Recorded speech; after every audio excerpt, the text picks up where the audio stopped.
like to start by asking Hailama to give us a pule before we call to order. Ho'omalu. As usually, I will be doing the pule for the whole day, all of our committees. So, ho'omalu kākou. E kia li ka makualani ki lo o ko kia o holokoa. E iho I mākou kaupoe ohana o ke ena kule ana Hawaii. Me nā ka huaiwai a me nā limahana. I aku ko mene me kupo e nāna nei malu no ke kiwi. Kia kua, e malama ho ia mākou ki e mauhala wai komite o ke ia la, me nā luna ho o malu, me nā hope, a me nā kahuwaiwai e wala o kuka ana ke ia la e ho holo I nā papahana. Kia pule nei mākou ia oe, e alaka iki I mau papahana. Mao Yesu Christu lako mākou ho ola. Amene. Mahalo. Mahalo. All right, aloha mai kako, everybody. Today is Wednesday, November 12th. The time is 9:07, and I call this meeting of the Committee on Beneficiary Advocacy and Empowerment to order. Kalawai.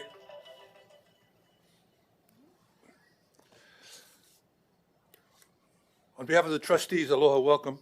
I'd like to just provide some opening remarks for those who are joining us for perhaps the first time. BAE, the Beneficiary Advocacy and Empowerment Committee, we serve as a bridge between our native Hawaiian beneficiaries and the policies, programs, and resources of OHA. Our kuleana spans education, health, housing, culture, and economic well-being. We also work closely with the Hawaii State Legislature, recognizing that true empowerment is born out of unity. So we have welcomed, and we will this evening, our legislators to an open house here so they can learn about our initiatives and strengthen relationships ahead of the 2026 legislative session. In addition, we extend a heartfelt mahalo to the communities of Kona, Waimea, and Hilo for warmly welcoming the Board of Trustees during our recent 4-day visit to Hawaii Island. Through the talk story and a full board meeting, we engaged directly with beneficiaries. And in response, and finally, before we do get started, OHA has committed $6.1 million in emergency relief for Native Hawaiians affected by reduced SNAP benefits or federal furloughs. Approved on November 6th by this board, the program targets households most at risk, especially those who may not qualify for other assistance. And in partnership with the Hawaiian Council, funds will be disseminated swiftly, equitably, and reported to the board efficiently. So let us begin. I want to welcome everyone and acknowledge my staff, Trustee Aide Leanne Stender-Durant and Trustee Secretary Kyla He. Leanne is serving as the committee meeting recording secretary, and Kyla is serving as the committee technology and information specialist. So Leanne, please take the roll.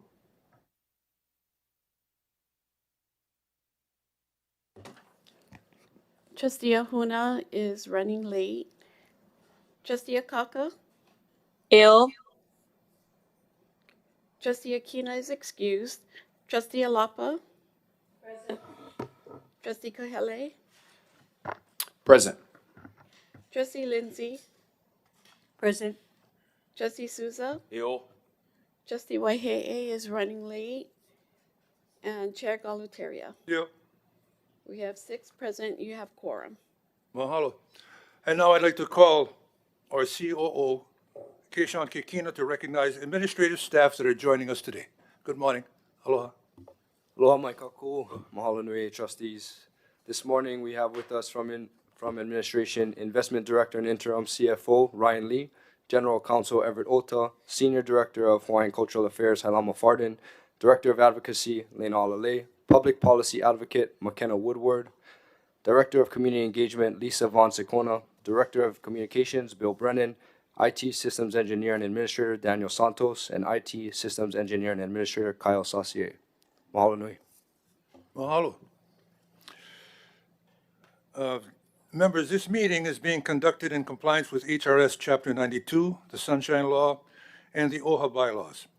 It is viewable via live stream at www.oha.org/livestream and available for in-person attendance at the Mauliola Boardroom here in Honolulu. Pursuant to Article 12 of our bylaws and Robert's Rules of Order for small boards, Section 4921, we will observe the following procedures. Trustees will be recognized by the chair before speaking. Motions do not require a second. The chair may participate fully in debate and vote on all matters, and informal discussion is permitted while no motion is pending. Please observe order and decorum per Article 27, or Article 17, rather, of the bylaws. Public testimony will be allowed on any agenda item and will be limited to 5 minutes per speaker. We also welcome our new part of the Ohana, our friends at our new television partners. Yeah, are we on? Olelo TV. Olelo. Okay, we now proceed to new business. We have several action items to consider, and we will receive public testimony for each motion separately, and I'm told we have a very robust list of testimony today. I'd like to call our Chief Advocate, Elena Alalade, to join us at the board table to lead this discussion. Okay, mahalo. We'll now take up the first item on the agenda under new business. And Lena Ala, if you would please introduce the one joining us, please. Good morning, trustees. Good morning. Joining me this morning is McKenna Woodward. She is one of our public policy advocates, and she will be covering our third legislative proposal on rent stabilization, as well as our proposed testimony on Bill 9 for Maui County. Okay, mahalo. Welcome. Yeah. Mahalo, trustees. Aloha. Okay, well, let's take up the first item on agenda under new business, BAE action item 2508, approval of bills for OHA's 2026 legislative package relating to commercial aquarium collection, proposing an amendment to Article 11 of the Hawaii State Constitution to prohibit live fire military training to public land trust lands, and thirdly, relating to rent stabilization. Okay. Yes. Okay, Lee. Mahalo, Chair. First slide, please.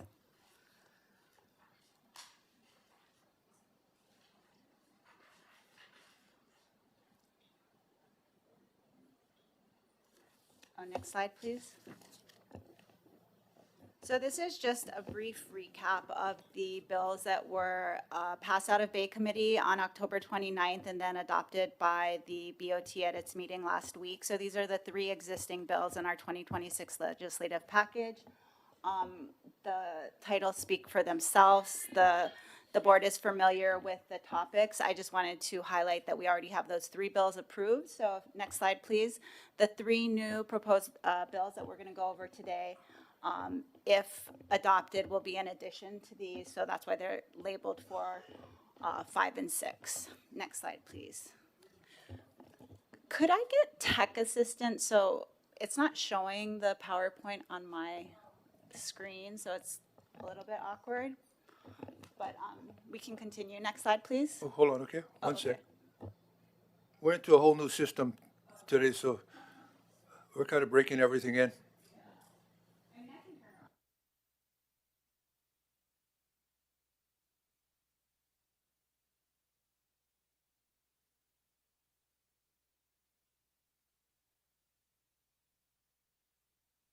So our first bill is the ban on commercial aquarium fishing.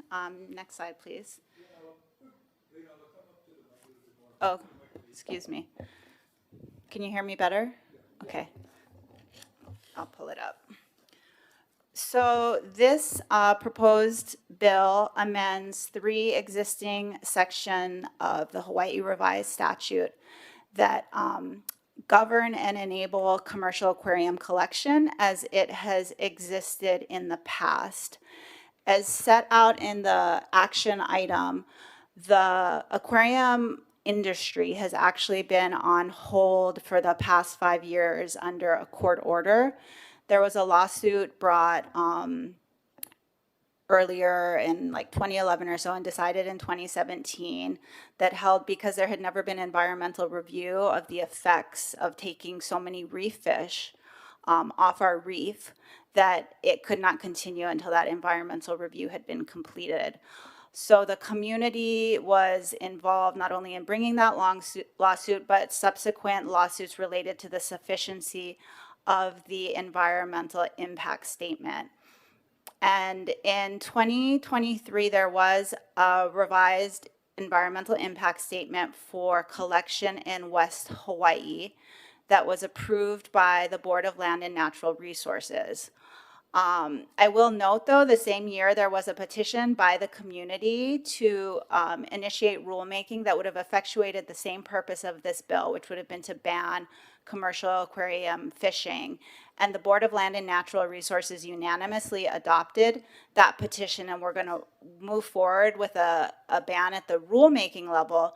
But then the AG raised whether or not one of these existing sections of the HRS would in fact prohibit the board from moving forward with banning commercial aquarium fishing at the agency level. And that sets the stage for the need for this legislation. It's still actually an outstanding question and subject of litigation whether these existing statutes prohibit the board from banning commercial aquarium fishing at the agency level. The AG might have been wrong in that regard, but nonetheless, given that that kind of legal cloud on the board's powers and abilities, there is demand from the community to take action at the state legislative level to ensure that the board does in fact have clearly those powers and there's no legal dispute. And so that's why we want to introduce a bill very clearly setting forth a prohibition on commercial aquarium collection. And the goal, simply stated, is to support the communities across the Pai'aina who have asked for this protection for native reef life that are used for subsistence and cultural uses. And the pressing time issue here is that commercial aquarium collection is poised to restart in West Hawaii. There were rules proposed earlier last month, October, and we actually had some of our community members come and testify to this board about their concerns about that rulemaking, which would allow commercial aquarium fishing to restart in West Hawaii and targeting some of the same fish that some of the community will speak about why it's important for subsistence and cultural uses. So the key provisions of the bill simply, again, it repeals a 1958 law that enabled aquarium collection, and it very clearly states in the bill history, the legislative history in 1958, there was this misunderstanding. Reef fish were considered rubbish fish. That's how they were described in the legislation. So it completely disregarded the Native Hawaiian community's uses of these fish. So it's an outdated law.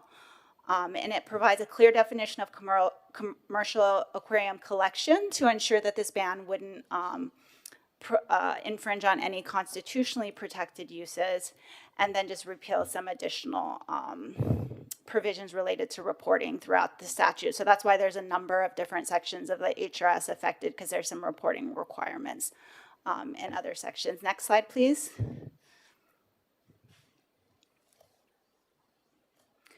So this just lays out the alignment of this proposed legislative measure with existing OHA policy in the Executive Policy Manual, the BOT's Executive Policy Manual, as well as OHA's past support for the community with regard to their efforts to restrict commercial aquarium collection, as well as our ongoing duty under the state constitution to protect traditional and customary practices, including those related to reef ecosystems. Next slide, please. And then this slide repeats some of the information again in the action item, but just highlights in chart form the effect that commercial aquarium collection was having on just one of the targeted species. It also has cultural and subsistence uses, and you can see there's a dramatic documented decline. So there has been some question raised about the sustainability of the industry, and there's some pretty clear evidence that the industry is not sustainable if we want to maintain the long-term availability of these resources for future generations.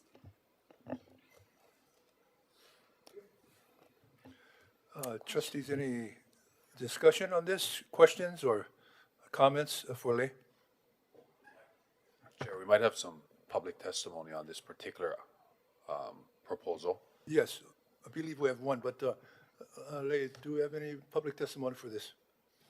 Yes, we have two public testimonies in person, Mike Nakachi and Uilani Naipo. Okay, mahalo. Mike, you want to come in for us? And Ui, you want to join us too? Okay, very good. Appreciate it. Good to see you folks again. Good to see you folks as well. You want to turn on the mic too, yeah? You know how to work this. You've been here before, right? Oh, right there. There you Oh, go. there you go. Aloha mai kako, everyone. Great to see you all again. And I think the last time I was here was before the Board of Land and Natural Resources meeting. And I just wanted to bring all the trustees and everyone here in the room up to speed on what had happened. For 40 years, I've been diving along West Hawaii, and we've seen dramatic declines of i'a all along our reefs. And it's one of these things for a lot of us as Kanaka, and through our lens, we look at things in a lot different perspective. And I think that from a scientific lens and a Western perspective, sometimes the lens do not align. And when you start to see biomass and depletion over time, they may not look at that because you're already in a place that has already declined to a tipping point that it may never return back to normal. So with that Board of Land and Natural Resources, I wanted to update all of the board members that we had 1,400 plus testifiers in opposition, including lawmakers that were there at the board and hung out with us all day with the Board of Land and Natural Resources. And the overwhelming from Kauai to West Hawaii were all in opposition to any forms of any rules that have to deal with a commercial carve-out of extractive measures on public trust resources, okay? So there are 8 fish that they're trying to talk about. The industry and our beloved Department of Land and Natural Resources and the Division of Aquatic Resources will claim that, hey, we had 40 fish on the list, now we're only down to 8. They'll claim that we had 28 commercial collectors and we're only down to 7. The big thing is that this narrative is framed from the pet trade of America, okay? That basically have paid for the EIS and have paid to play in Hawaiian waters, okay? We are here as beneficiaries to say, aole to this, we will not deal with our resources being extracted. There are far more better alternatives than taking our reef fish. There are smart scientists, and almost all of these demands could be met through aquaculture. We don't need to be taking our i'a from our reefs anymore. A matter of simple SAPs, which is a permit process through the Division of Aquatic Resources to get the brood stock to the right people that could then create this magic can happen. So with the 8 fish that they're talking about, one fish of particular concern, which is endemic. For many of you, you might not have seen this fish. It's a beautiful called the Potter's Angel, named after a scientist that somehow discovered this little fish. But the only way to get to this fish is you have to lay a barrier net down. And the barrier net then has to break the papa, break the coral. And then you have to chase this fish out. And then you scoop it up. But 1,000 of these fish don't need to be taken because they're already propagated here in Waimanalo. So there are a lot of things, and I would encourage this board to go and visit some of these aquaculture facilities as wonderful alternatives to the wild caught. The 7 collectors that are potentially in West Hawaii, we know for a fact that all of these rules that are proposed by DAR are unenforceable. The Division of DoCare cannot enforce these rules, okay?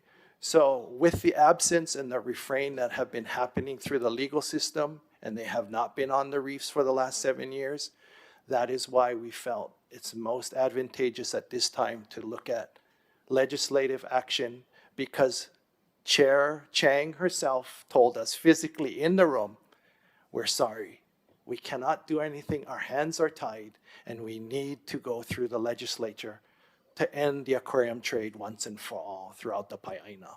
So I'm very grateful for you folks passing and having Lena Ala and her staff work on this bill, along with other people within the community to do this. And we look forward to standing hand in hand with OHA and other people across the Pai'aina in this legislative session to try and do this once and for all. So I thank you all for your time and your care for our resources, and especially in this time of uncertainty.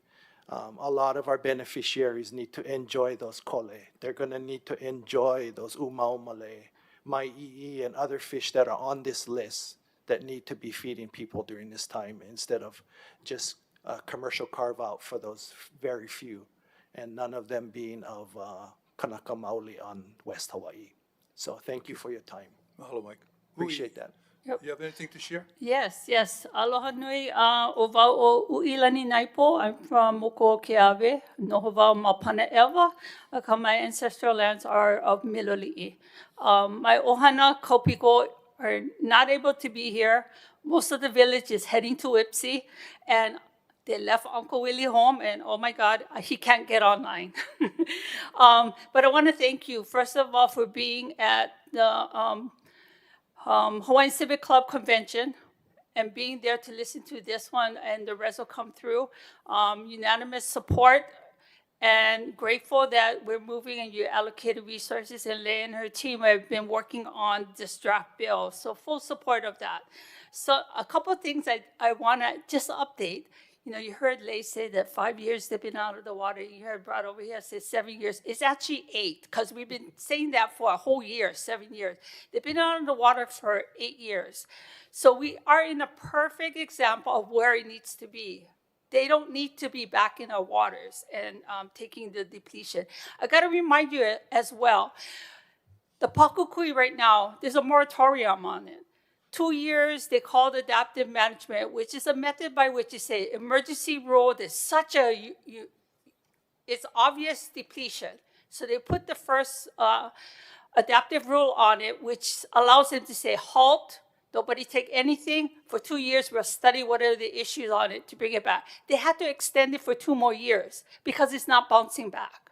So this is an example where subsistence fishers were taking the adult for subsistence fishing, and the aquarium trade was taking the babies. So this could happen for every other species. Now the proposed 8 species on the list started with lau'ipala, kole, umamale, black-eye kole, potter's angelfish, mai'i, hinalea, and Thompson's surgeonfish. We managed at the last BLNR meeting that we talked about to get kole, umamale, and the black kole off. Then they reduced the lau'ipala by half. That's still 100,000 of those coming off our reefs every year. Now, nothing prohibits from the 100,000 to be taken from one ahupua'a of our waters. They could rake a whole area. So and that's an example of how Division of Aquatic Resources, DOCARE, DLNR, in essence, have not been able to put in assurances that this is even a feasible and cannot even prevent something even more destructive going on with our list. They pat themselves on the back that it's going from a list of 40 to 8. We heard that it was opened up under the premise that these fish had no purpose. Each species has a function on our reefs, and they all have to work together. When one is taken out, it puts the burden on the rest and could deplete the other species as well. So really, the overall picture, I think I don't want to take too much longer. We're available for questions, but I really want to thank you for the effort. We have a strong push from our communities throughout the Pai'aina in support of such a bill. And we know it's been tried several times, but we're a lot more confident because you are the voice of a lot of Kanaka. And even though you're not the co-trustee like you are at Papahana Mokuakea, you are a co-trustee on the voices of Hawaii and the Kanaka. So we really stand behind you, and we appreciate your time and effort on this matter. Mahalo. Well, mahalo to the both of you. Members, in addition to our 2 in-person testimonies, we did receive 1 in support of the position, and it's been sent to all of you trustees for review, okay? Before we move into any type of discussion, may I have a motion to approve as part of the 2026 OHA legislative package, the proposed measure related to commercial aquarium collection to amend? We have 1 more testimony? Online? Okay, forgive me for that. Go ahead.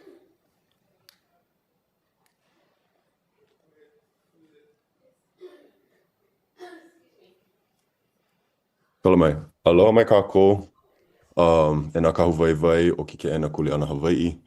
O wau no o kākou poipoi, e kupa no ka aina o Molokai. A e wau ke kākou o i kaika nei i ka BAE Action Item 2508. Aloha, trustees of the Office of Foreign Affairs.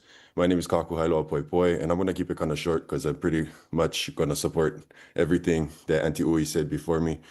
But I come from a long line of Lawai'a from the islands of Molokai and Maui, carried a kuleana of passing that ike on to the next generation.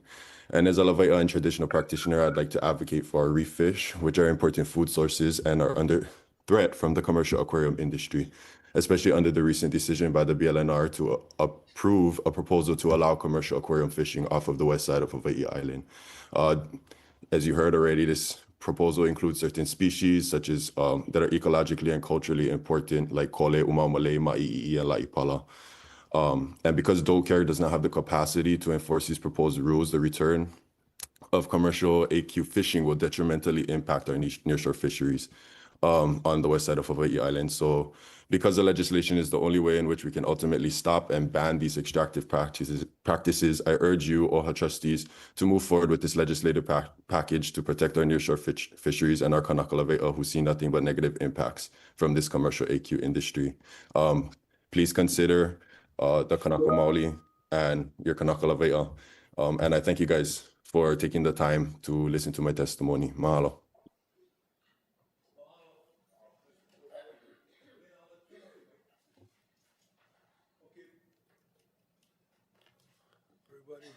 Everybody's myself okay. Before we go into discussion, may I have a motion, members, to approve as part of the 2026 OHA legislative package the proposed measure related to commercial aquarium collection to amend Hawaii's revised statutes, HRS Chapter 188 and 189, to ban commercial aquarium extraction and collection activities as provided in Attachment A. Hear a motion? So moved, Mr. Chairman. Okay, mahalo, Trustee Waihe'e. And I want to note the arrival of Trustee Ahuna and Trustee Waihe'e to the table. Okay. Trustees, any discussion? Trustee Kahele. Thanks, Chair Galataria. I have a couple questions. So just for context, the Supreme Court in 2017, the Umberger case, ruled that an environmental assessment or an EIS under HEPA was required to do aquarium collection in the state of Hawaii.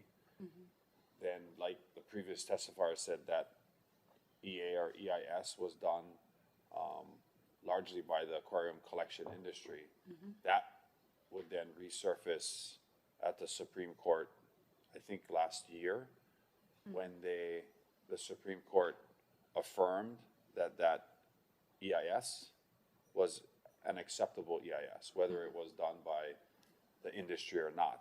The Supreme Court ruled that was a valid EIS for the land board to lean on, which is why we're here now with DAR attempting to promulgate administrative rules to reopen aquarium collection. Is aquarium collection currently banned statewide, and the current proposed action through rulemaking is to reopen the West Hawaii fishery on Hawaii Island, or to open other fisheries as well? Molokai, Oahu, or is this only for West Hawaii? Currently, the rules are only for West Hawaii because they have the completed EIS. So under the court's decision, until an EIS is completed for the other locations, they would not be able to proceed with rulemaking to reopen those areas. So the EIS needs to precede the rules. And the EIS that was done in 2023 was specific to West Hawaii. Okay, so because of that, the board met about 2 weeks ago and approved the administrative request, DAR's request, to then start the rulemaking process. They reduced specific native fish counts. Was that correct? What was the overall summary of what the land board moved forward with and affirmatively moved forward with 2 weeks ago? I'm not sure the exact number. I think Uncle Mike and Ui said they took 4 species off. They removed all the food fish. They reduced the lauhipala from 200,000 to 100,000. They then also added another amendment, which was to add a safety diver, which doesn't add up. So if you have 2 Hey, Mike, underwater, you gotta come up. We wanna get this all on record, that's why. sorry about that. Sorry about that. What they did, Kai, is they changed the amount. They removed all food fish, which were umaumale, kole, and black kole, which is a chevron tang that they take when they're small. Then they amended the rules from 200,000 to 100,000 lauipala, okay? Then that leaves still a few other fish left. What also was amended by the board was that they took where one diver would be the one permitted person to allow to go and take the fish. They allowed a safety diver, but that is why DoCare feels it's unenforceable. Once you go underwater, they can't tell if it's 1 or 2. But that was an amendment. The third amendment, which isn't clear, which the board asked, was to create some kind of method of getting money back for the resource. How that is, so for example, I'll give you an example. Division of Boating and Ocean Recreation. You pay a mooring fee or you pay 3% of your gross earnings. Whichever is greater, you then pay back to that Department of Land and Natural Resources boating. That's what I gathered they wanted to try and implement so that the DLNR could make some money back to the Division of Aquatic Resources to offset $300,000 to $500,000 of scientific justification that they do for the trade. What would be the? Sure. So if the rulemaking was completed and they were adopted and been by the board and allowed to issue aquarium permits, what does a permit cost for a company, a collector? Here's the sad part. $100. $700 of justification of just administrative costs for those 7 collectors. They then stand to make somewhere in the vicinity of what we just did off simple math, $32 million off of EA. There's no plan for DLNR at the very least, or the state, to take part in any of those profits from the aquarium collection. You pay $100, you get issued a permit, and whatever you extract and whatever you sell in the commercial market is 100% yours to keep. Correct, and don't forget, OHA needs 20% of that as So well. that was my next question, which I see Everett over there, is where does the public trust doctrine fall into this and OHA's role? Because when I look at the Division of Aquatic Resources website, right, their mission is to Protect, enhance. manage, conserve, and restore Culture and natural resources. culture and natural resources. I don't know how extraction of our EA and feeding that to the commercial international aquarium trade is protecting and preserving our natural resources for future generations. Everything runs counter to that narrative. Correct. For $100? $100. How is that even possible? I can't explain that. I'm not Division of Aquatic Resources, never will be. And more importantly, it's just something that we have tried for 30 years to advocate, you know? It's just, it's amazing that we're still discussing this. And that's why we feel that a loud and resounding message from across the Pai'aina needs to come forward and say, no more to this. Yes, so just to add clarity to that, so we estimated you have to have $100 permit to be a collector. You have to have $100 permit to be a dealer. So when you're collecting, within 24 hours, you have to transfer all of your catch to a dealer. And the reason being is that dealer then has to commit to taking care of the fish before it gets shipped out. Sometimes you can get both, you can be in possession of both, and you just transfer it to yourself and you take account for it thereafter. But the thing is, you know, they're taking these fish, and this is different from commercial fishing where ultimately you're feeding people. This is total extraction, exploitation of our reef fish. So throughout the Pacific, we have traditional commercial fishermen that cannot get back into their waters to compete with the bidding on those accesses. So we're here, what we have is PJAC, who is the owner of the EIS. They get to endorse the 7 people that get to have applications for these permits. So that incentivizes people. Like, if I come to somebody and they say, oh, $50,000 and let me in, you endorse me, I can apply to DLNR to get a permit and then go in and make my millions, okay? By the way, when you get into international market, it turns into billions. And at that point, we're only getting $700 at all those permits. So the last point he made was just the amendment that the board made to them was to identify and set up a structure fee that we would be able to, well, we being DLNR would be able to collect to offset the charges of what they haven't even disclosed the amount it would cost to do compliance, enforcement, and administration and operations of this activity. They will not disclose that information to us.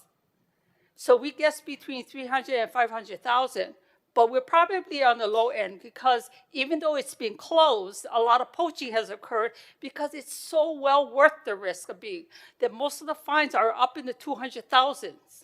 This is like, yeah, this goes on and on. Yeah. Sounds very strategic. Yeah. Trustee? Yeah, no, I mean, I guess, yeah, I mean, I'm strong support of this.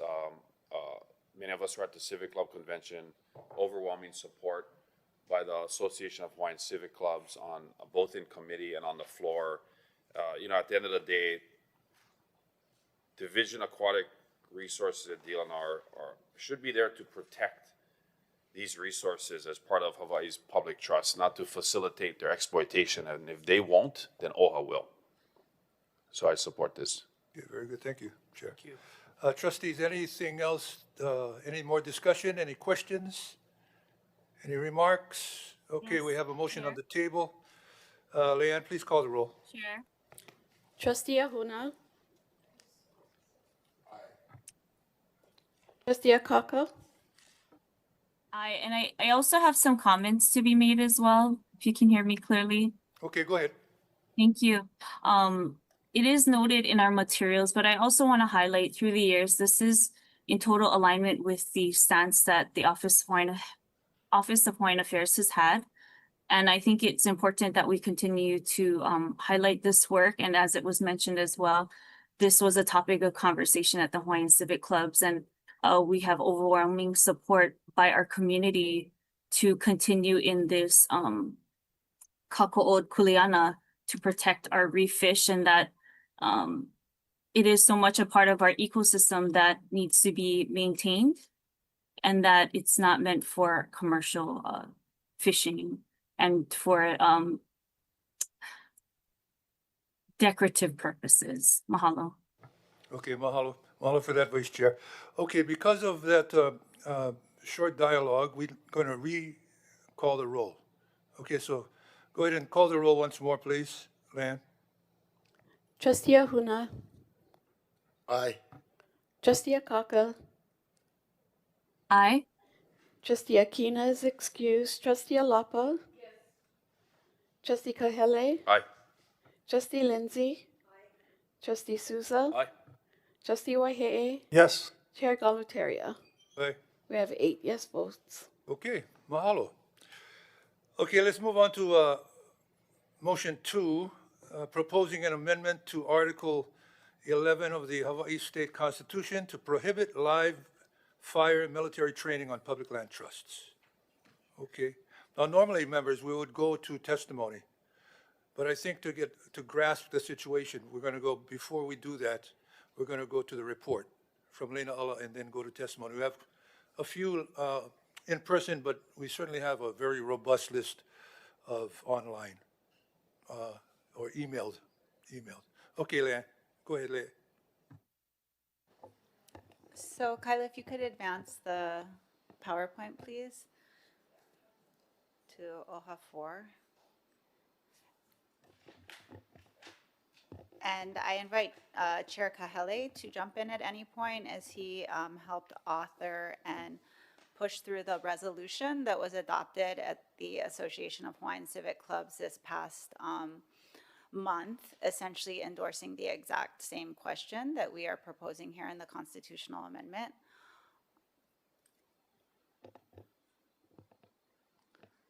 Oh, next slide, please. Thank you. So the language of the bill itself is pretty straightforward. The next slide shows it, but it essentially states that there shall be no live fire training on public trust lands.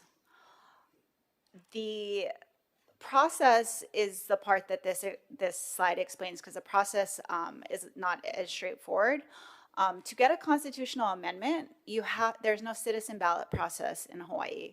So to get a constitutional amendment on the ballot, it needs to first be adopted by a bill through our legislature. So this is why we have the proposed bill as part of our package. And then once it gets through the legislature, then the ballot question would be placed on the ballot for 2026. And again, I invite Chair Kahele to jump in, but live fire training is the most destructive form of military activity. So this constitutional amendment would hone in specifically on that type of training to ensure that that doesn't continue to occur on any of our public trust lands. If we could advance to the next slide, please. Oh, sorry, it doesn't show the actual language. I'll just read it so we all are on the same page.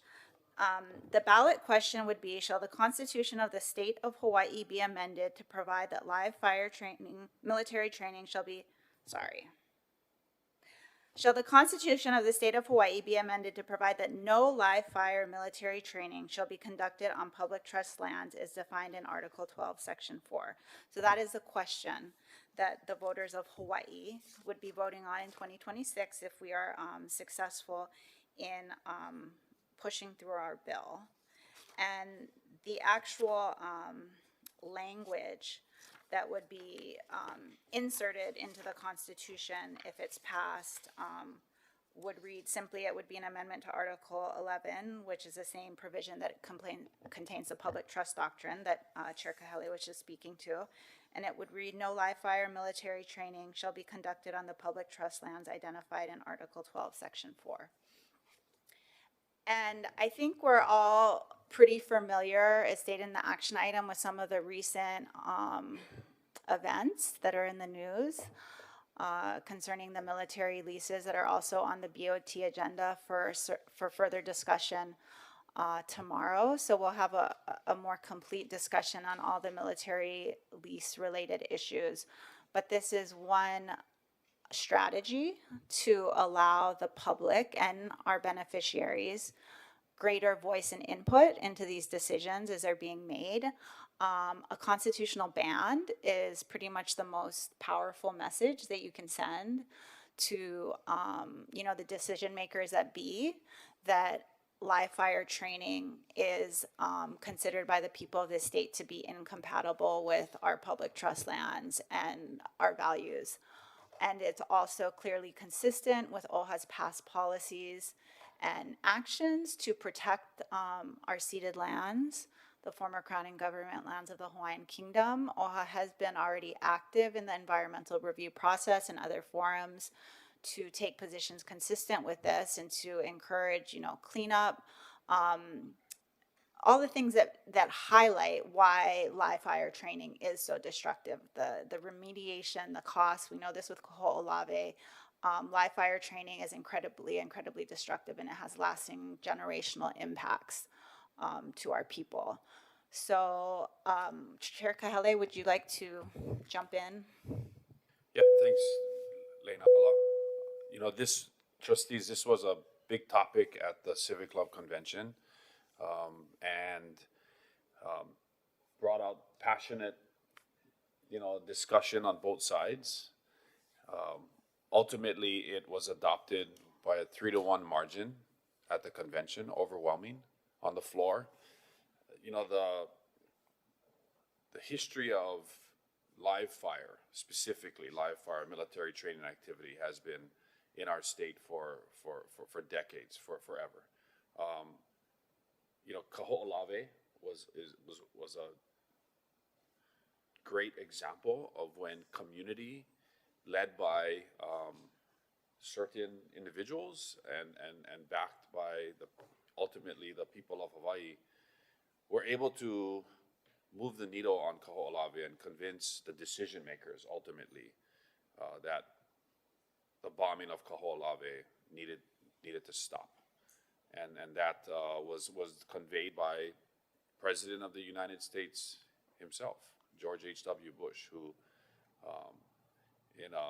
with a stroke of a pen and about 3 sentences, ordered the Secretary of Defense to stop live fire training on Kaho'olawe, and it has never happened there since.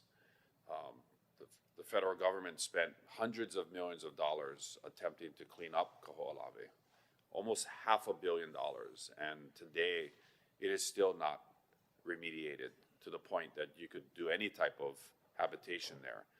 There's a long way to go on Kaho'olawe, but what exists at Kaho'olawe exists throughout the state in many different islands where live fire training occurred and has never been remediated. Today, live fire training occurs at Pohakuloa, and that is a mix of public trust land that the Office of Hawaiian Affairs is constitutionally mandated to protect, and we have the highest fiduciary duty to preserve and protect these lands. But there are other lands that are retained by the federal government, Ka'ula Island being one example, off of Ni'ihau, that also experiences live fire training. I know Makua at one point did as well, and there are other, in maybe limited cases on Oahu. I'm not sure if there's any live fire training. There's live fire training is a broad spectrum. It can be small arms all the way up to heavy artillery, 155, 777, heavy Army Marine artillery. This board took a site visit to Pohakuloa last week, and we've been there several times in the last month and got to observe and learn about the HIMARS weapon system that is being used there at Pohakuloa, as well as the heavy artillery 155 AAA that is also being used there as well. And this amendment to the state's constitution is a question that the people of Hawaii should answer in 2025, and that is, should live fire exist at all in the Hawaiian Islands, whether it is on public trust land or on federal land. Our kuleana and our obligation is to our public trust lands, those lands that are part of the Admissions Act, Section 5F. And these lands at Pohakuloa, approximately 23,000 acres of them, are lands that are utilized for live fire training. They are not utilized for the impact of live fire training, but they are definitely used to fire from live fire training. And, you know, this resolution, I think, gives the people of Hawaii that opportunity to answer that question. And it really makes explicit that this decision and the magnitude of this decision rests with no single individual, no single board, no single legislature. This is something that the people of Hawaii should answer, and that is why putting it on the ballot in a constitutional amendment, like Leonala said, is really the highest level of protection that we can do as a state. And other indigenous peoples across not just the country, but I think the world, are also dealing with the same type of issues with their indigenous lands, and this is an opportunity for us to assert that. I don't know if the Office of Hawaiian Affairs has taken this position in the past before, but this constitutional amendment allows us to do that. And I think what's also important, Chair, and I'll summarize, is supporting this amendment does not make you anti-military. It doesn't. It has nothing to do with it. What this amendment asks is, are we a board, are we a state that aspires to malama aina and aloha aina and care for our land?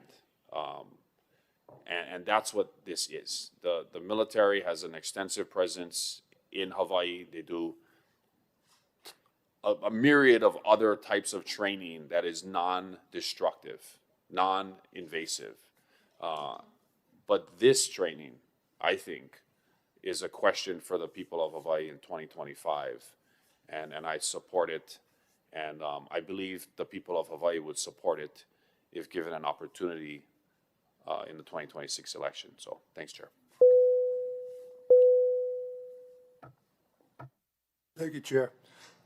Leonala, I know we're attaching Chair Kahele's report to your report just then. Yes. Yep. I saw Trustee Ahuna's name up. Would you like to hold until we get to our discussion, or would you like this to be added to the report? Okay, we're not in discussion yet. Okay. All right. It's time now for our public testimony. Just to make note, members, we have approximately 42, I think it's between 42 and 45 testimonies in support of the amendment to prohibit live fire training. So it's in the record.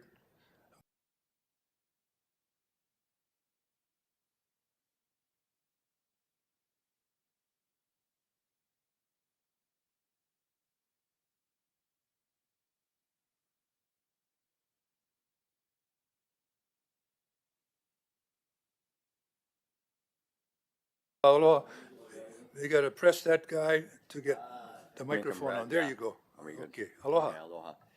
For the record, my name is James J. Kalemamahu, Crowningburg, my oho.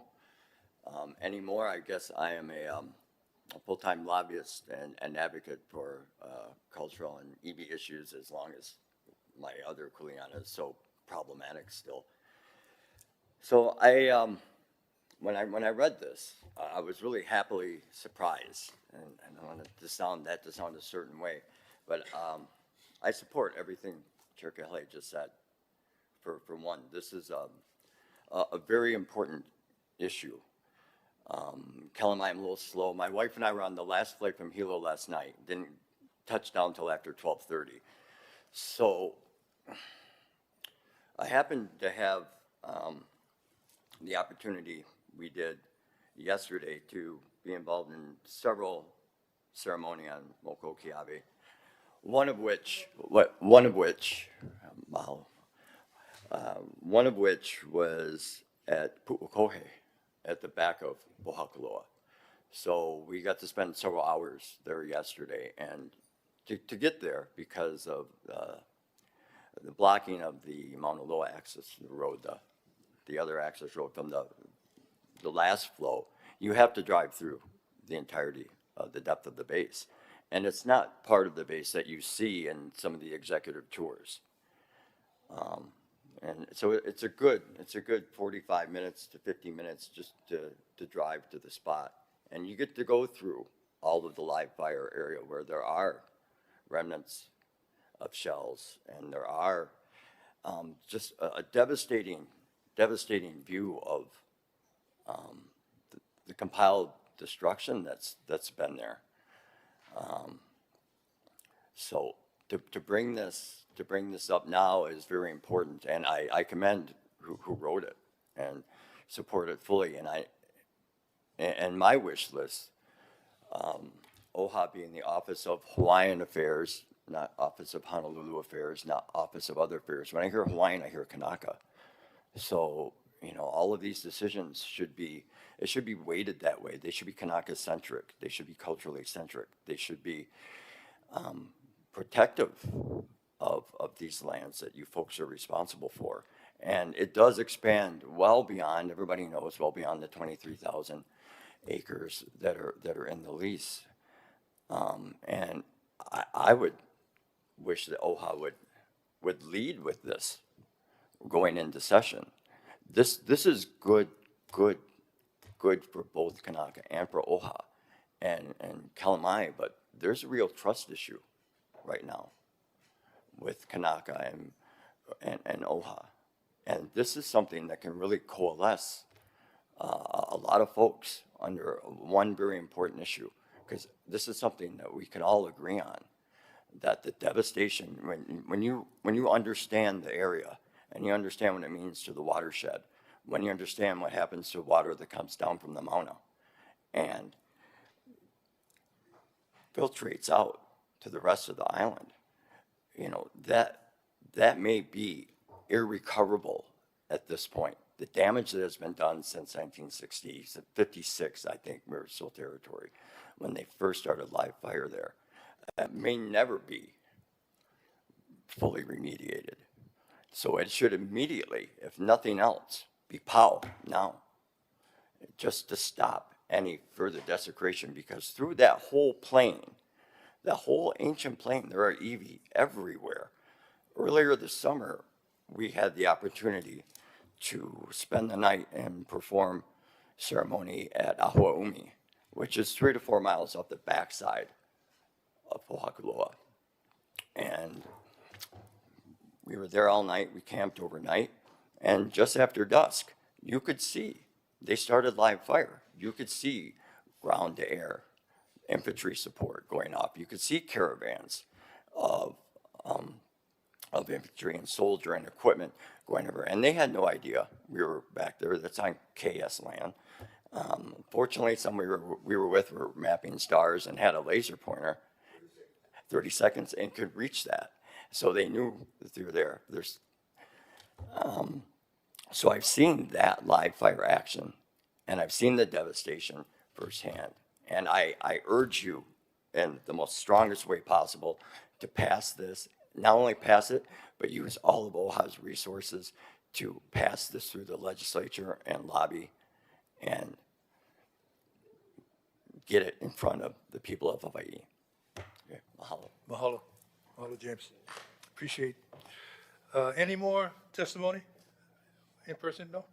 No more. All right, may I have a motion, members, to approve as part of the 2026 OHA legislative package, the measure proposing an amendment to Article 11 of the Hawaii State Constitution to prohibit live fire military training on public trust lands as provided in Attachment B. It's been moved. All right, now trustees, any discussion? Trustee Ahuna? Thank you, Chair. I'm going to try and put it into words, but for me, it's about what went on our visit to the Big Island and what we heard from our beneficiaries. And first of all, I love what OHA is doing. I think OHA is what we're doing is we're aligned with the people on what we want to accomplish. But like what the person just spoke about, you know, what I've noticed on the Big Island was, you know, does the people trust OHA, and or can they trust us, you know? So far, you know, we're doing a good job, and we want to make sure we continue. But there are a few statements that I've heard during the time that I was listening to the people talk in Hilo, that kind of made me feel like, wow, yes, I think this issue we should treat it just like Mauna Kea, like how we treated Mauna Kea. And the reason why I say this is I know OHA is doing a great job getting in front of it, but a lot of times these types of situations, it takes legislation to make the decision. So by us getting in front of it, sometimes, you know, we got to be careful because we want to make sure we're working with our people. And the reason why I'm saying like we should be working with our people is because I heard there's like 39 organizations that wanted to work us to be side by side with them along with that. And a lot of it is, it's not like whether we're on the side of if we're military or we're for military or not for military. For us, we're here to just support our people. So for me, it's so important that, you know, we have great advocacy. I think we're hitting the points on aligning, but I think we need to get behind the people instead of getting in front of it and make sure we're working with the people. I'm just trying to make sense of what happened this past trip. And the reason why I say this is because as we was listening to testimony, there's a lot of people, overwhelming, that were really unsure, you know, about, even though they said, oh, we're supporting, I think it's great what we're doing, just can we trust? So the reason why I say this is because we don't want to put the cart in front of the horse, we want to make sure the horse is in front of the cart. And the reason why I say this is because we don't want to get in front of something and we know, you know, we believe in something, but we know we can't make those decisions. So I just wanted to make sure I'm clear about that, or if I make sense about that. So thank you. Thank you, Trustee. I think it's important to note that we are in support of legislation, and it still has to run its course. So anything could happen in the next session, but at least they'll know our position, the position that we've taken. Okay, any other discussion or questions, members? Trustee Yes, Bailey. I do. Oh, Trustee Akaka, Vice Chair. Mahalo. I think it's really important regarding the semantics of it. As I read the materials, I see that it's written as former Crown and government lands of the Hawaiian Kingdom. I think it's important that if we are putting it out in the public, we must always preface it and refer to these lands as these are our Crown and government lands of the Hawaiian Kingdom, or more specifically, our Native Hawaiian Crown and government lands of the Hawaiian Kingdom, because it's so important for people to know that these are more than what is considered state lands. So, as I've said through time, I'll continue to say that these are our Native Hawaiian Crown and government lands of the Hawaiian Kingdom, also known as the ceded lands of the Public Land Trust. And it's so important to have it worded as so that people know that the Hawaiian people are never asking too much. This advocacy is in alignment with our kuleana when it comes to properly stewarding our lands. Mahalo. Okay, mahalo, duly noted. And so going forward, I'd just like to ask our comms department, whenever we're controlling narratives, that we add what Trustee Akaka just mentioned. Okay, Trustee Lindsay. Thank you, Chair. I'd just like to say that I strongly support this. And it is my take from our trip to the island of Hawaii that all of our beneficiaries are exactly behind what we stand for. And I think the letter written to the governor by our chair on our behalf is spot on.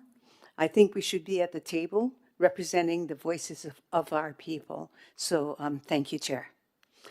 Chair Kahele. Thank you. Thank you, Trustee Emerita. Trustee Kahele, you have something to add? Yeah, I do.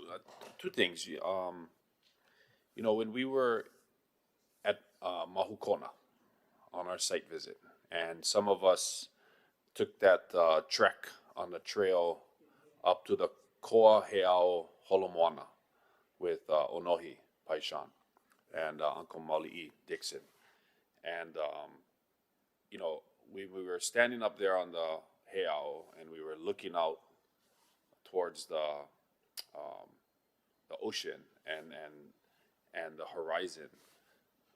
Onohi said, you know, he va'a he moku, he va'a, right? Where the canoe is an island and the island is your canoe. And when you're out there on the ocean, the va'a becomes everything. It becomes your island. Everything you do on that va'a impacts the crew, impacts your voyage.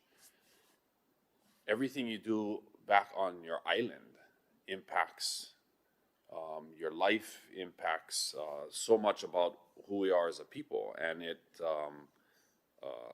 really emphasized to me that we have to do everything we can to malama this va'a that we're on, which is our aina. And that's what this resolution speaks to. The other thing was what Trustee Akaka said, and what gets lost, I think, in the history is, yes, this reso talks about our public trust lands, the 5 F lands that make up the 23,000 acres at Puakoloa. But as a condition of the Admissions Act, Section 5D allowed the United States of America a 5-year window from the date of admission, August 21st, 1959, to August 21st, 1964, to set aside any lands that it deemed it needed or required by the United States. 5 days before the expiration of that deadline, on August 16th, 1964, the United States set aside, through presidential order, the 89,000 acres that today is federal land and is the impact area.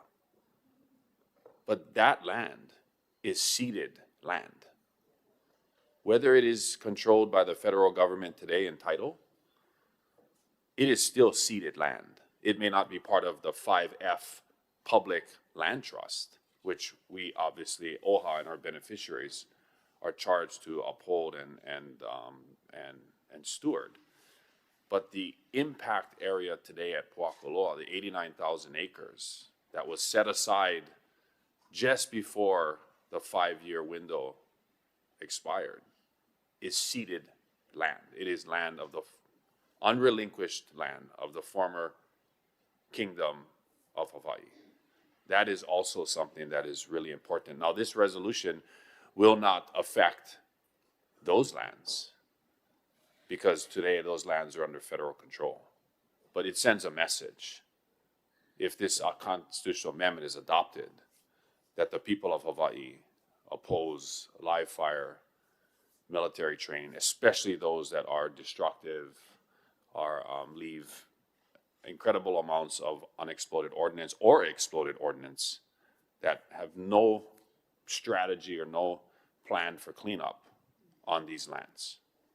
And that's why I think this is really important. Thanks, Chair. Thank you, Chair. You know, I'll allow for just a little bit more discussion on this. I would like to not really divert off of the subject matter, but Chair Kahele, you have been very, I think, important in explaining why OHA needs to be a part of this decision-making process, and you've sent a letter to the governor. Could you please briefly articulate that for the rest of the board? You know, the governor in his October 29th letter to the Secretary of the Army, amongst many things, explained that he would like to establish a joint negotiating working group and a technical advisory team, or a technical team that would work together with the governor's office in negotiating whatever future for the 23,000 acres of land currently at Puakoloa, what that future would be like. And so we have been in discussions of ensuring that Native Hawaiians have a voice and have a seat at that table and a vote in whatever those discussions are. And so the letter that was sent to the governor last week on behalf of OHA requests that. And we heard that loud and clear every night on the Big Island last week, Monday through Thursday, from our beneficiaries. They want to be consulted, Hawaiian and non-Hawaiian, we heard from, overwhelming. And so I think there is it is really important that Native Hawaiians have a seat at that table. There are a lot of great Native Hawaiians out there that can serve on this advisory board that the governor is talking about putting together. But I think what the letter specifically asked for was that whether it is OHA or whether it is the Native Hawaiian community, that we are part of that joint negotiating committee and or that technical advisory group. That technical group, per the governor's letter, is going to be co-chaired, one of them by a designated state agency in the state of Hawaii. And our letter requested that the Department of Land and Natural Resources, which would make sense, and the Office of Hawaiian Affairs would co-chair that technical working group. And so that's what the request is, and we are still waiting for a official acknowledgement of our letter and a response from the governor's office. It sounds like the governor is going to be announcing a Native Hawaiian advisory group, which I think is a step in the right direction. But I think that group chair needs to have a seat at the table and a vote at the table, not just an advisory body to a negotiating team or a technical working group. So that our voices and the voices of the Native Hawaiian community are respected and heard and are taken seriously. Is there a timeline for that particular request to be fulfilled or not? Well, the governor in his letter of October 29th said within 10 days, he wanted to announce that team. So we sent our letter on the 10th day, and we have not heard yet from, officially, from the governor's office. All right. Well, thank you for explaining and expanding on the motion itself. Okay. So any other discussions, questions, dialogue? Leonela? Mahalo, Chair. I wanted to respond briefly to Trustee Ahuna. I agree with trying to align with community, and I think if we're going to advance this at the legislature, and then especially if it becomes part of the ballot, it is going to be a huge community partnership opportunity to make sure that the narrative around this highlights, the Crown and government lands and what they are. And it will be an opportunity for OHA to co-lead with community. Okay, Trustee Ahuna. Yeah, just real quick. I think Kai answered some of my questions about how OHA is participating. I just wanted him to talk a little bit more about those things, because back in the day when Mauna Kea was going on, they had this commission that was set up without OHA. So I just want to make sure that these type of things are happening. And that's what I'm talking about. Okay, thank you. Any other questions, comments? Members, okay, we have a motion on the table right now, so I believe it's time to take the roll. Leanne? Trustee Ahuna. Aye. Trustee Akaka. Aye. Trustee Akina is excused. Trustee Alapa. Yes. Trustee Kahele. Aye. Trustee Lindsay. Trustee Souza. Aye. Trustee Waihe'e. Yes. Chair Galuteria. Aye. Have 8 yes votes. Motion passes. Okay, very good. Mahalo, members. Okay, it's time to move to our item A, motion 3, relating to rent stabilization. Go ahead. Yeah, please proceed. Mahalo, Chair and Trustees, for the opportunity to speak on this proposal today. Again, my name is McKenna Woodward, and I'm a public policy advocate here with our advocacy PIA. If we could advance to our next slide, I think that's proposal number 6, relating to rent stabilization.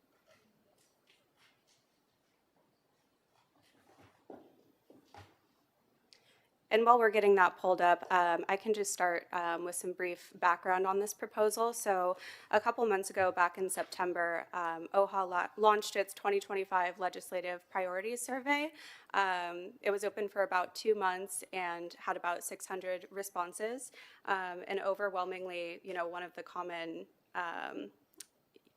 comments that we received and issues that, beneficiaries would like OHA to focus on is affordability, and particularly affordability relating to housing.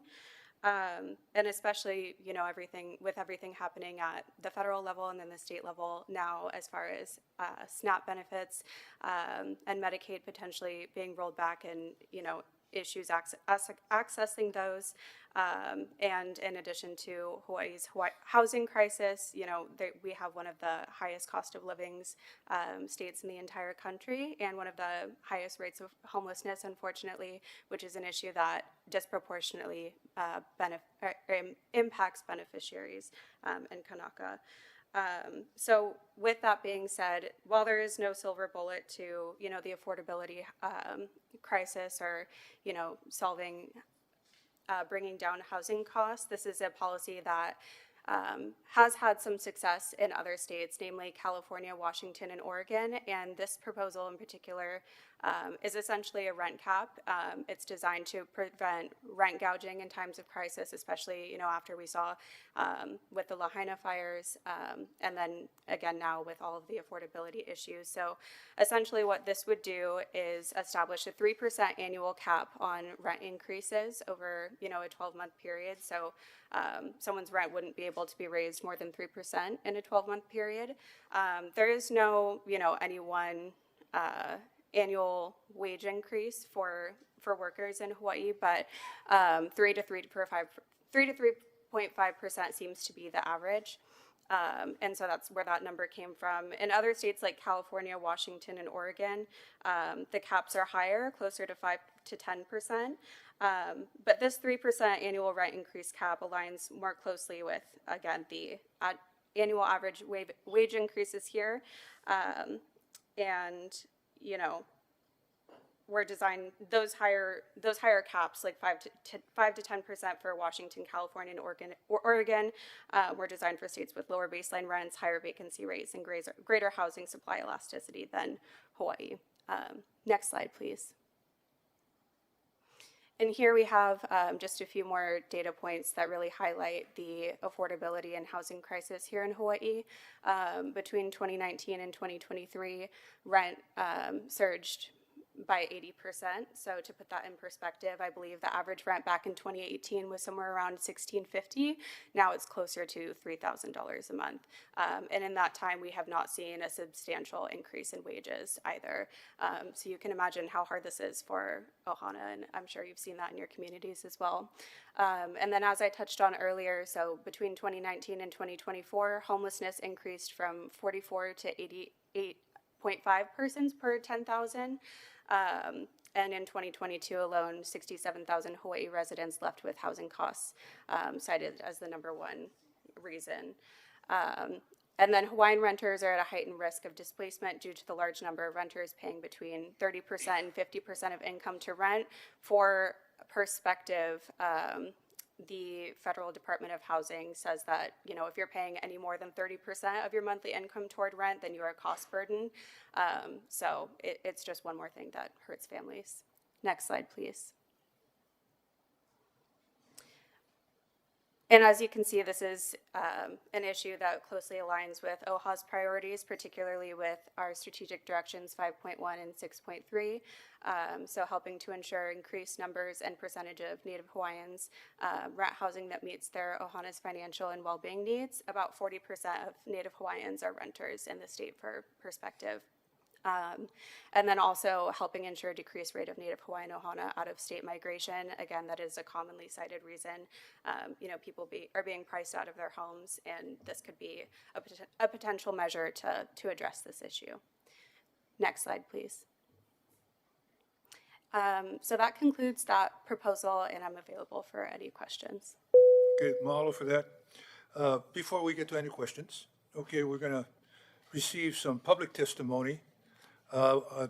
Please note, trustees, that we did receive one testimony via email from Representative Grandinetti from House District 20 in strong support of this action item. Leanne, do we have any public testimony in person or online? No, we do not. Okay, very good. May I, well, not very good. It's okay if they did or not. Okay. May I have a motion, members? So moved, Mr. Chairman. Oh, okay, I'm sorry. I didn't see you. No, Okay. But, no, I have a question, and I support the bill, but I'm just curious about, when you say that programs like this or laws like this have succeeded in different states, how do they how do they record the success? And the reason why I'm asking is because should this bill pass, it'd be kind of good to have a record of what the positive results were, so that we can, when we discuss the success of our strategic plan, we can say this many people, I don't know, this law succeeded in this way. So I'm just curious as to how the other states record the success, and if the state of Hawaii plans to do the same kind of, recording of their success, should they pass this law. Sure, I think that's a great point. And as far as the 3 other states that have enacted similar measures, so one of the key takeaways from those was that they, in retrospect, should have included reporting requirements for that exact reason, because while they found, so after passing these measures, there was no significant impact to housing supply, meaning that, there weren't any rentals taken off the market, which was to benefit of tenants. Primarily, these measures serve to prevent rent gouging, especially after natural disasters and other crises. So with all the wildfires in California, they were finding, particularly after the Camp Fire in 2018, rent costs increased significantly in the surrounding areas to Paradise, which was the town that burned down there. And across the state, they haven't seen significant increases in rent since then, well, they have, but not as much. It's mostly an anti-rent gouging measure, and so I think that would be, to your point, an important thing to include in this proposal is some sort of reporting requirement. The language now mandates that the Department of Commerce and Consumer Affairs will provide the rent increase template, the notification to landlords, and that landlords, in addition to notifying their tenants, will need to notify DCCA as well. So that could be something that could be added into the language as far as, DCCA reporting those exact numbers. Okay, okay. I don't want to include anything in it that might dissuade them from passing the law, though. But I was just curious about that. Okay. Are you satisfied with the answer? Okay, Could I Mahalo. respond further? Okay, go ahead. We are still exploring the exact best partner agency as far as enforcement, like McKenna was just talking about, because to your point, we want to ensure that it's enforceable but also not burdensome, right? So that part, we're still finalizing the details on making sure that's compatible with our partner agencies. Okay, mahalo for that. Members, any other questions or comments on this motion? Okay, without any, Leanne, please call the roll. Trustee Ahuna, Aye. Trustee Akaka, Aye. Trustee Akina is excused, Trustee Alapa, Yes. Trustee Kahele, Aye. Trustee Lindsay, Trustee Souza, Aye. Trustee Waihe'e, Yes. Chair Galutaria. Aye. You have 8 yes votes. Motion passes. Mahalo, members. Yeah, thank you. So let's move to item A, motion 4, non-substantive amendment authority. Leonala? Oh, mahalo, Chair. This is put as motion 4 under issues in the action item. And basically, this is asking for authority to make clarifying edits without returning to the board to rehash the language. So it wouldn't change the substance of what is being approved. But if for some reason we're talking to legislators and they think, the framing whereas clauses could be changed, or that, you know, there's certain details that would make it clearer. Anything that would not change the substance, but would allow us to ensure better passage. We would like authority to be able to make those changes at the administrative level without, you know, coming back to the board every time we get feedback from another legislator for something minor. Oh, so it's not substantive change. No, the only potentially substantive, and the board could let us, or require that we come back, would be identifying the proper enforcing agency in the rent stabilization bill. That's the only one where I foresee anything like substantive. Everything else would again just be kind of like polishing to make it, you know, clearer, more persuasive. Okay, well, let us know. Do we have any public testimony in person or online? We do not. We do not. Okay.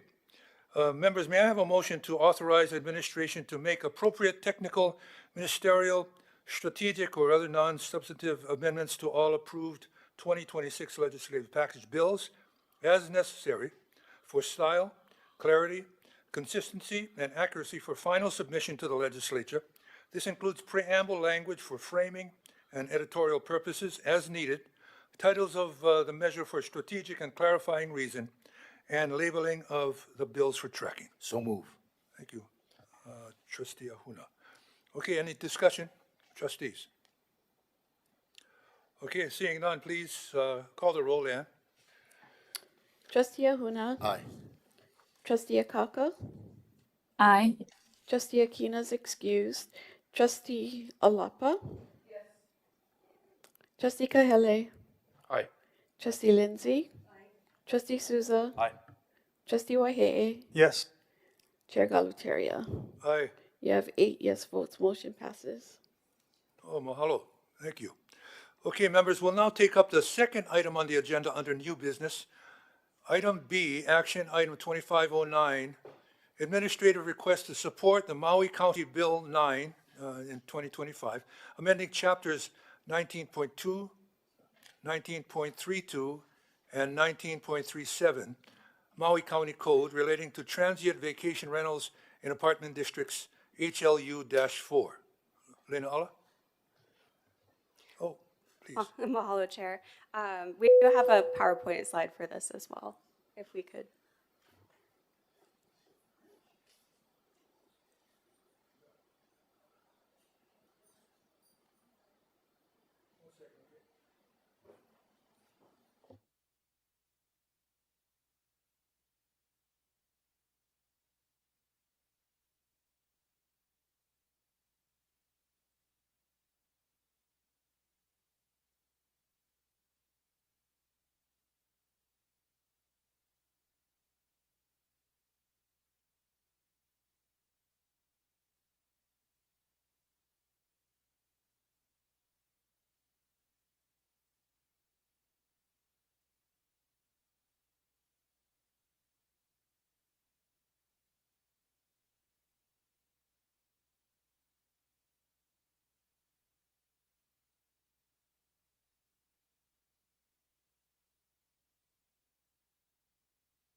Mahalo.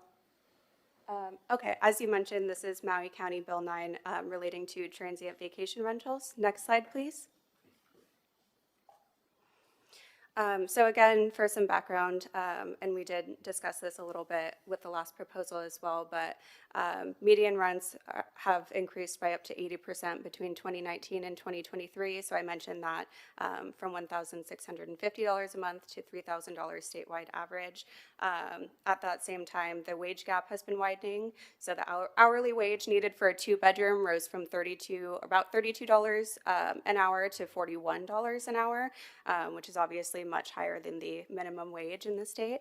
And again, 67,000 residents left Hawaii in 2022, with housing costs being the top reason. Next slide, please. So specific to Native Hawaiian impacts and OHA priorities, I think I touched on previously as well, about 40% of Native Hawaiian households rent versus about 38% statewide. And about 52% of Native Hawaiian renters are cost burdened, spending over 30% of income on housing. There's also an income gap. The Native Hawaiian median income is about $99,000 per year versus the average of about $100,000 per year statewide.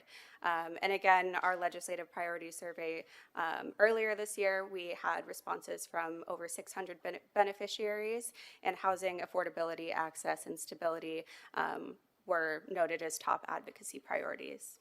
Next slide, please. So Maui County Bill 9 was introduced at the beginning of this year by the request of Mayor Bisson. It primarily, so it's not an outright ban of short-term vacation rentals, which I'll refer to as TVRs for the rest of this presentation, and are also more commonly known as, the websites they're posted on, like Airbnb or Vrbo. So these would restore this bill would restore apartment zone lands to long-term residential use by eliminating legacy exemptions that allow TVRs in buildings built or approved before 1989, and in turn will increase housing availability for local residents by reducing short-term rental units. So effectively, apartment zone lands, residential lands that are intended for residents are commonly being used, for these TVRs instead, and taking away from the housing supply, which has been exacerbated since the Lahaina fires back in 2023. So back in July, the Housing and Land Use Committee for Maui County voted 6-3 to recommend passage on first reading. And some key arguments, there were several different hearings because there was so much testimony, hours and hours of testimony. Supporters emphasized returning housing to residents and aiding displaced families after the Lahaina fires, and opponents expressed concern over economic impacts to property owners and county revenues, which we'll talk more about in the coming slides relating to the TIG report. And I wanted to highlight this statistic in particular because I think it's really important for this issue. So there was a UHERO study that came out in March of 2025, earlier this year, that was specifically relating to this bill. And it said this policy, Bill 9, could add up to 6,127 units to the long-term housing stock, which for reference is a 13% increase and would be equivalent to a decade's worth of new housing development. So you can see there how impactful this would be on the community. Next slide, please. So in response to this bill, I believe it was the Housing Committee established a temporary investigative group, which was tasked with evaluating the social, economic, and legal implications and impacts of phasing out TVRs in apartment districts, and they established this TIG on August 20th. So they held 7 meetings with county staff, real estate representatives, and community organizations, and then issued their final report on October 14th. One of their key findings was that restoring apartment district units to residential use could help address Maui's housing shortage, especially for wildfire displaced families in West Maui. Next slide, please.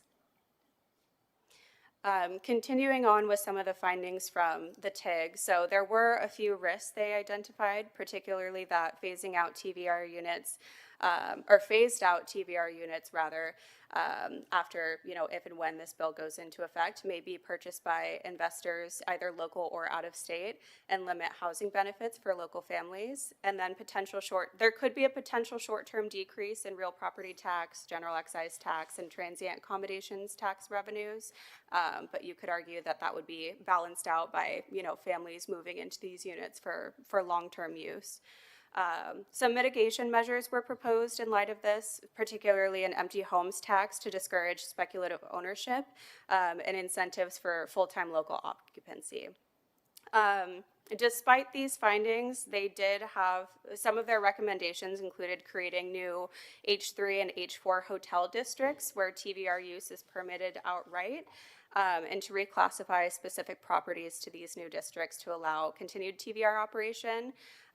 The outcome of that being that for this recommendation to create these new hotel districts, 4,519 properties would be allowed to continue for TVR use. And for reference, there's about 13,000 TVRs in Maui County now. And so, allowing 4,500 or so to continue with this use would take away from the direct supply for potential, long-term residents and renters. Next slide, please.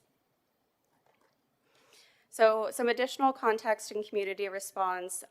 Lahaina Strong and the Housing Back Hui urged a passage of a clean bill without exemption. So that would be without the recommendations to establish a H3 and H4 zoning so that those units could actually go to families. Community concerns included strain on Maui's limited resources, particularly water in residential zones. I believe it was in the UHERO study that they found water use was significantly increased in the TVRs and the Airbnbs as opposed to, local and long-term residents. And they also found that about 85% of TVRs are owned by outside investors, meaning these units are sitting empty for most of the year and again, not benefiting families. So for policy alignment for OHA, retaining apartment units for residential use supports Maui Maliola Strategic Directions 5.1 and 5.2, which are specifically concerned with affordability for renters and then, allowing people to stay home who would like to continue doing so instead of being, forced to move because they're not able to afford it. And I did want to include this statistic again because I really think it drives it home that this bill would add up to 6,127 units to Maui's long-term housing stock. That's if it is passed as a quote-unquote clean bill and not with the exemptions for the new districts for H3 and H4, hotel zoning. And again, that's equivalent to 10 years of new housing development. So this would have immediate positive impact. Next slide, please. So our proposed testimony, broad overview, supports Bill 9 and urges its passage without additional exemptions or carve-outs. Highlights that apartment districts were intended for long-term housing, but many have been converted into visitor accommodations, which worsens the housing shortage and displacement. The Lahaina fires highlight an urgent need to return units to residents, especially displaced Ohana. Bill 9 is narrowly focused compared to other similar measures, such as in Santa Monica and New York City. Those are broader citywide restrictions. This applies only to apartment districts. And this measure's zoning-based approach is described as fair, enforceable, and legally sound, ensuring compatibility between land use and community needs. There was a similar TVR ban implemented on Oahu a couple years ago, and that presented some legal challenges because it was based on duration of stay rather than the zoning. So this Bill 9 is more insulated to that. Testimony also calls for strong enforcement, transparency, and accountability, and ends by noting that Bill 9 is not about limiting tourism. It is about protecting Maui's people, preserving Ohana's stability, and restoring housing integrity. Next slide, please.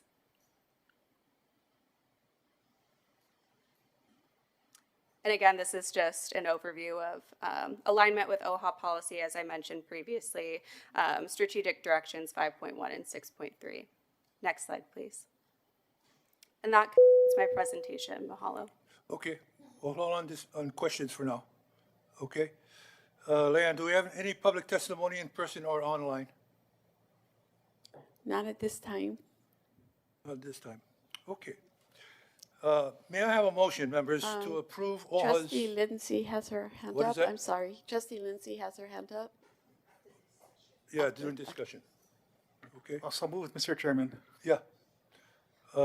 Well, hold on. To approve OHA's support with comments for Maui County Bill 2025 and authorize Kapokihiku to submit testimony urging passage of the bill without exception. Do we have a motion?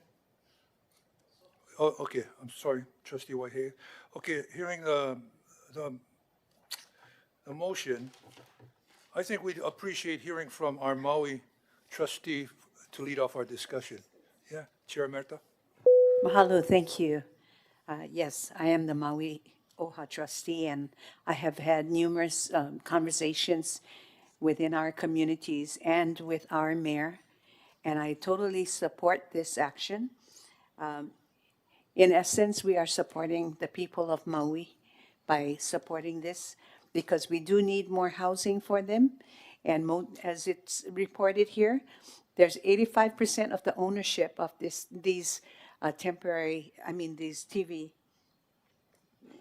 TVRs are owned by absentee owners.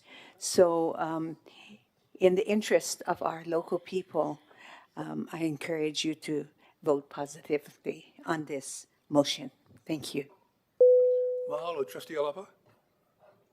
This question is for Chair Merida regarding Maui's housing for those affected by the wildfires. Understand that there's an area in which they set aside many of these temporary homes, tiny homes, whatever it may be. Are they all filled, or they've exhausted that and now they're still finding more of our people not able to secure homes? Well, first of Temporary. all, the tiny homes are filled and they're not adequate because they are just that. They're tiny homes. And the families with children are not conveniently housed and are waiting to be able to rebuild their homes in the fire areas. The permits are taking a while, but we do have a lot of homes under construction, and that's very encouraging. But there are many people that suffered from the fire that maybe will never be homeowners, will be renters. So this particular issue affects those people that rent and want to remain as residents of Maui. So this is why we encourage the passage. This is why the mayor had this idea. And you know, he's not effectuating this law throughout Maui. It's really in the area of Lahaina. So it has a purpose. Thank you. Trustees? Oh, Chair Kelly? Thanks, Chair. I just have a clarifying question. So the recommendation we have is to support the bill before the Maui County Council as proposed, as Mayor Bisson introduced, without the exceptions that the temporary investigative group had recommended, which was to take out a whole bunch of units from or exempt a whole bunch of units from this bill. Is that correct? That's correct. Yeah. Okay, great. I support that. Okay, trustees, any other comments or questions? Okay, seeing none, we have a motion on the table. Leanne, please call the roll. Trustee Ahuna. Aye. Trustee Akaka. Aye. Trustee Akina is excused. Trustee Alapa. Yes. Trustee Kahele. Aye. Trustee Lindsay. Aye. Trustee Souza. Aye. Trustee Waihe'e. Yes. And Chair Galutaria. Aye. You have 8 yes votes. Motion passes. Oh, very good, mahalo. Okay, so members, that concludes our new business items. We'll now move on to our agenda item, community concerns and celebrations. Leanne, do we have anyone signed up online or in person to share their community concerns or celebrations? No, we do not. Trustees, do we have anything to share? I want an announcement.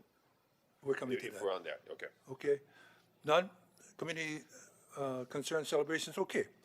Then let's move on to announcements. Trustees, Chair Kelly. Thanks, Chair. Just for our trustees, if you look ahead at tomorrow's board meeting, I know historically we give ourselves 2 weeks before agendizing items coming out of the standing committee, but because of the legislative session and the timing, what we just passed today, these 2 action items will be on tomorrow's Board of Trustee agenda for final approval. So can I say something to that? I think we should make that an ongoing thing through the legislature so that our staff can move in a speedy way. Yeah, this sounds good. Yeah, let's do that. Standard operating procedure. Okay, anything else? Any other announcements, trustees? Okay, if not, may I have a motion to adjourn the November 12th, 2025 meeting of the Committee on Beneficiary Advocacy and Empowerment?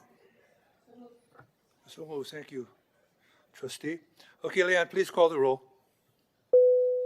Trustee Ahuna. Aye. Trustee Akaka. Aye. Trustee Akina is excused. Trustee Alapa. Aye. Trustee Kahele. Aye. Trustee Lindsay. Aye. Trustee Souza. Aye. Trustee Wahehe, Yes. Chair Galutaria. Aye. You have 8 yes votes, motion passes. Well, thank you, everyone. Just to note, the next committee meeting is supposed to be in 10 minutes, but that's up to the committee chairs. Okay? 10 minutes? Okay, the time is, 10:51. The meeting is adjourned.